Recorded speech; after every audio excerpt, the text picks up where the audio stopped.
Bonjour. Ce qui est bien, c'est que où qu'on soit, quand il y a un amphi, les gens se mettent au fond.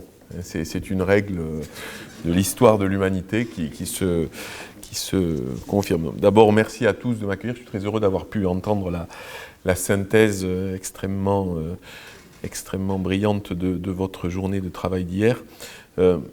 En Union soviétique, quand tout allait bien, mais malheureusement, quand aussi tout allait mal, on disait « Всё идёт по плану ». Tout va selon le plan. Et en effet, 70% de chirurgie ambulatoire en 2022, sans point d'interrogation. Il y a un petit côté slogan, le professeur Fedlander l'a évoqué, qui est par construction, dès lors qu'on l'énonce, faux. Moi je trouve ce moment, et j'en profite pour remercier évidemment le professeur Henri-Jean Philippe et Olivier Ferrin qui animent le travail de l'ORCA et tous ceux qui y participent. Ce moment est très précieux parce qu'au fond, et c'est la 5e édition, c'est ça, c'est un moment dans lequel les parties prenantes, cette société savante, cette ARS réunie, évidemment des représentants des usagers, évidemment des médecins, se réinterrogent ou s'interrogent en marchant sur une pratique. Mais vous avez conclu par cela ce qui est très frappant, et qui est encore plus frappant en vous entendant qu'en le lisant sur du papier, dans une note un peu froide, c'est que, au fond, on a évidemment en tête la chirurgie ambulatoire, un saut qualitatif, une capacité à mieux maîtriser les dépenses d'assurance maladie. Évidemment que c'est une action structurante, évidemment que l'agence est totalement mobilisée autour de ça. Et en même temps, comme on dit désormais, on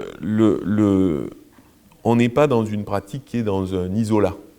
En fait, vous posez, vous êtes confronté exactement aux mêmes questions que tout le reste du système de santé, hospitalier ou pas. J'en cite, mais vous les avez cités à l'instant. La précarité est un facteur de risque médical. C'est d'une banalité consternante, mais ça va quand même mieux en le disant. La coordination, avec notamment le partage de l'information, vous le citiez sur la conciliation médicamenteuse, et le cœur de tous les virages ou les évolutions qu'on pourrait faire désormais. Une approche comme celle-ci, avec cet objectif des 70%, on n'avancera pas plus, si je puis m'exprimer ainsi, si on n'a pas une réflexion beaucoup plus territorialisée, parce qu'elle suppose des réorganisations, un peu de franchissement d'obstacles de représentation aussi, pour dire les choses comme cela. Et donc, ce qui est certain, c'est qu'il n'y a pas d'espèce d'attente béate d'atteindre cet objectif. Et je trouve que le travail que vous menez, il permet de mettre des mots lucides et partagés sur les obstacles. J'en rajoute un certain nombre, et autant que je les dise moi-même. La question, évidemment, de la tarification et du fait que la ressource hôtelière perdue, la tarification actuelle ne la compense pas à due proportion. La question fondamentale de la réorganisation pour permettre la marche en avant, et on le voit, suivant y compris la configuration des lieux, on n'est pas dans quelque chose de facile, c'est une évidence. Une question que vous abordez, mais moi je voudrais y insister un instant, deux questions. La première, c'est celle, au fond, du fait que être soignant en chirurgie ambulatoire, ça demande des compétences spécifiques. Alors, il y a une évidence, c'est celle de la compétence organisationnelle. Quand je croise les infirmières dans mes visites qui font les plannings, pour assurer, on voit que c'est quand même une mécanique de précision. Et donc, quel emboîtement avec les urgences, par exemple, où il y a une espèce de contradiction dans les termes, dans le type d'organisation. Et ces compétences-là, à la limite organisationnelles, qui vont passer par des personnels médicaux, non médicaux, par des ingénieurs de santé, mais aussi des compétences relationnelles. J'ai fait à la demande de l'Amnistie il y a 1 an une mission sur les ressources humaines à l'hôpital, et le nombre de fois où des infirmières m'ont dit « mais en fait, on ne fait plus le même métier parce que les patients ne partent plus guéris, totalement, et notre rapport au monde, c'était celui qui apportait la guérison, est un peu différent aujourd'hui », ce sont des sujets, au fond, qu'on a très peu, collectivement, accompagnés, alors que c'est un changement totalement structurel, y compris dans la représentation de soi des soignants. Évidemment, l'expérience usagée, et je vous remercie d'avoir pointé ce sujet aussi de l'inégalité face à l'information et face à la compréhension de là où on en est dans son processus de soins, de guérison, au moment où on sort de l'hôpital. C'est un élément tout à fait décisif. Et puis, une série de choses qui sont, que je dis ici dans ce format, qui sont quelquefois des malentendus qu'on a du mal à lever.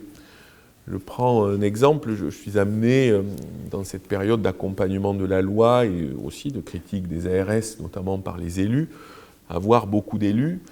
Et vous savez, sur les hôpitaux de proximité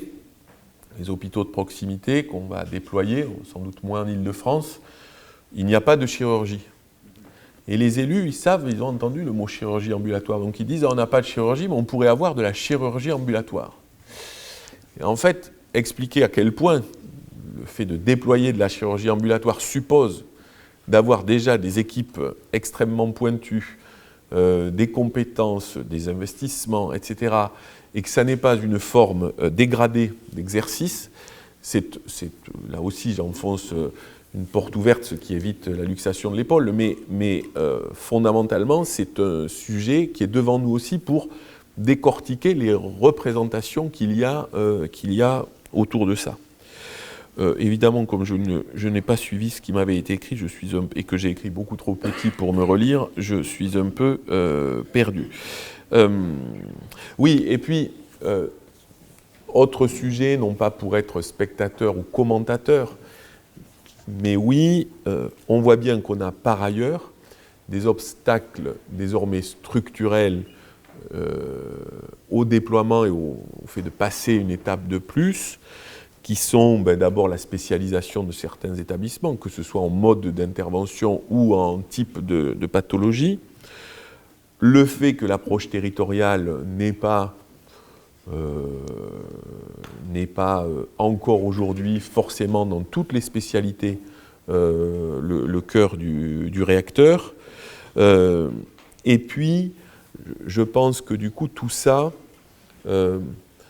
et je finirai moi aussi sur cet élément positif, c'est que, au fond, en partant de la chirurgie ambulatoire, on retrouve des sujets majeurs. Et ces sujets, le message moi, que je voulais passer, que la ministre m'avait demandé aussi de passer, c'est que ces sujets, ils sont de façon lucide ouverts. Oui, il y a un sujet de tarification et de ressusciter de l'intérêt, y compris sonnant et trébuchant, pour que la chirurgie ambulatoire puisse passer un palier de plus. Oui, ça ne se fait pas sans investissement et sans accompagnement, que ce soit sur les locaux, pour organiser la marche à l'avant ou pour se développer avec des systèmes d'intelligence artificielle. En gros, donc, oui, et en Île-de-France, le plan que l'agence déploiera dans les prochaines années, c'est-à-dire 500 millions d'euros dans les 5 prochaines années sur le financement de l'investissement hospitalier, répondra à cela aussi. Je pense que nous devons et que nous sommes prêts à regarder de plus près comment on peut accompagner cette prise en compte de la précarité comme facteur de risque. Et vous avez aussi, je pense, je me permets de le dire avec toute la prudence du technocrate, mais j'ai l'occasion, moi, de voir des expériences inouïes.